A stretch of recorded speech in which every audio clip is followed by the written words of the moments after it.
Leverian, welcome.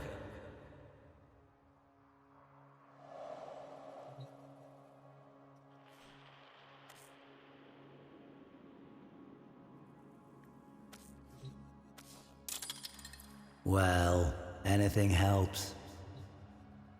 Nezha, the mercurial firemonger, Nezha, the mercurial firemonger, the clarion of hope. However foul the decadent excesses of the Orokin Empire, the aftermath of its collapse was arguably worse. But the darkest times often give rise to the brightest legends. We've seen that happen often, haven't we? Tales of a being called nezha predate the Orokin fall. They speak of a swift warrior who leaves trails of fire, summoning barbed spears from the very earth. But it is during a time of unsurpassed brutality, at a moment of wanton slaughter, that this most blazingly improbable of Warframes first proves to be more than a myth.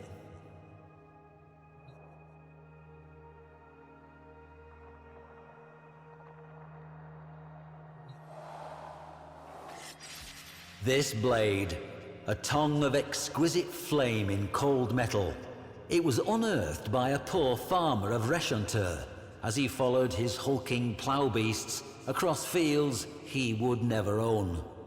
Another might have bravely kept the dagger, but records suggest he handed it into his overseer on the spot, a half cup of rice his princely reward. With no dax to keep the peace, and no parvus granum to hold the corpus board together, bloody land grabs were routine. The fertile fields of Reshantur changed hands many times. With each hostile takeover, slain workers became fertilizer for the next yield of crops, tended by the survivors. And so it went. This created what you might call a staffing problem. If all the surviving adults are working the fields, then who is left to defend them?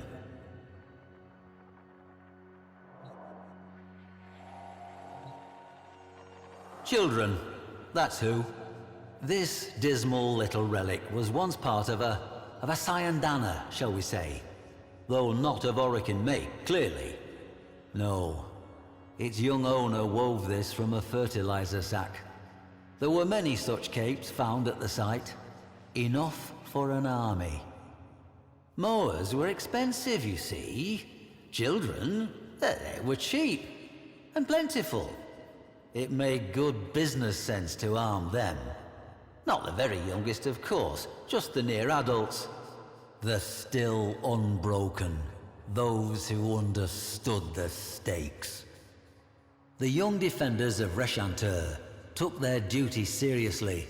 They formed into a little clan, trained every day in the ruins of an old temple, and even made themselves a uniform of sorts, part of which you see before you now.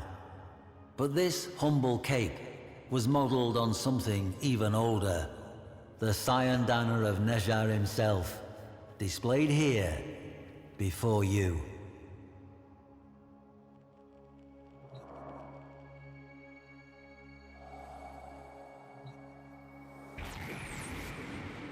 This chakram was found in the ruins of the Reshantur temple, along with fragments of stories scrawled on slates in an immature hand, and oaths of dedication to a figure of legend. It seems the child soldiers of Reshantur took courage from the tales of nezha, adopting him as patron and protector. Their scratchings evince a firm belief that nezha would bless them with victory, should they fight without fear, and abandon them, should they ever fear. So, they swore they would defend the fields to the last drop of their blood. Clever manipulation. I wonder who put that idea into their heads. At any rate, they accepted it on faith.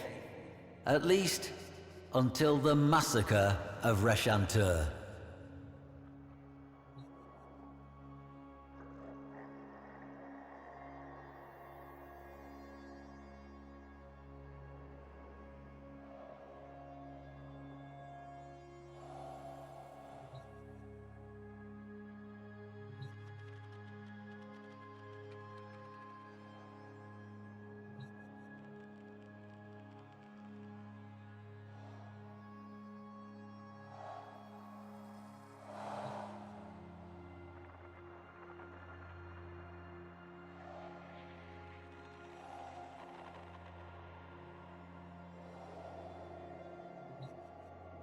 This spear, modelled on Nezha's own, was found buried in scorched soil.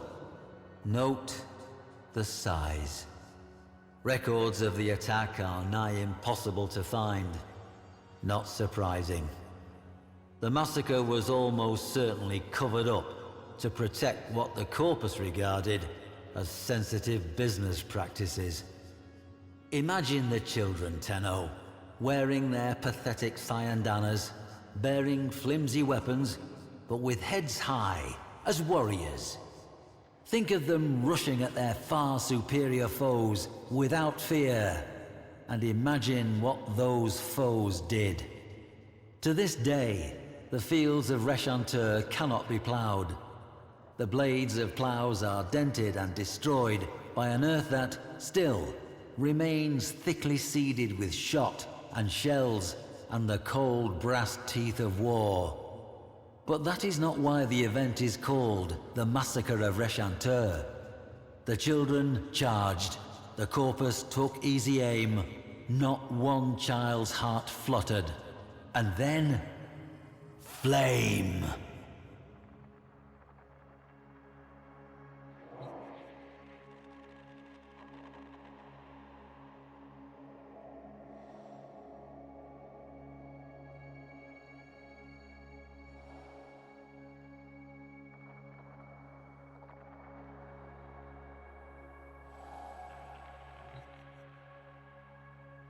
The corpus surveyor, Yena Zasperin, says she found a solitary child wearing this helmet in the midst of a charnel field of remains.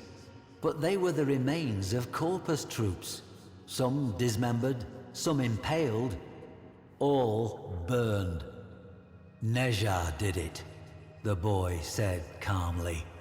He flew down from the sky and tore the enemy asunder with wheels of flame.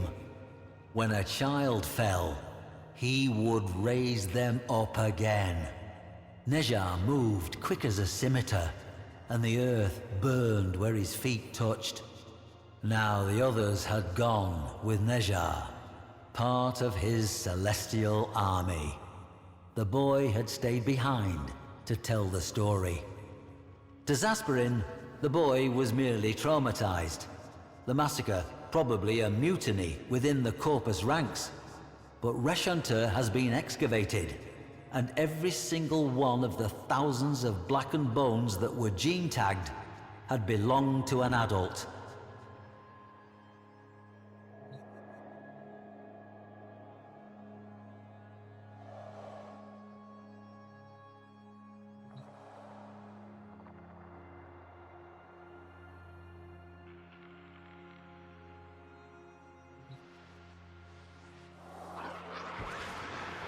And at last we meet Nezha face to face in all his unquestionable reality. Did this Warframe model itself on the myths to take on the mantle of a mythic hero, or were the myths left in the Warframe's wake, a blazing trail to light the way? History will always be some manner of educated guesswork, and occasionally one of faith. Perhaps in some deeper stratum, we will find the lost children of Reshantur, sad little clusters of bones, not saved at all. But I have faith we will not. I leave you with this.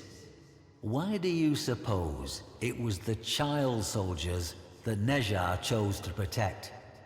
Any war has its innocent casualties, but these seem to have called to him. What could a Warframe, a lethal specialist warrior, possibly have in common with a child? That riddle, I fear, must remain a riddle.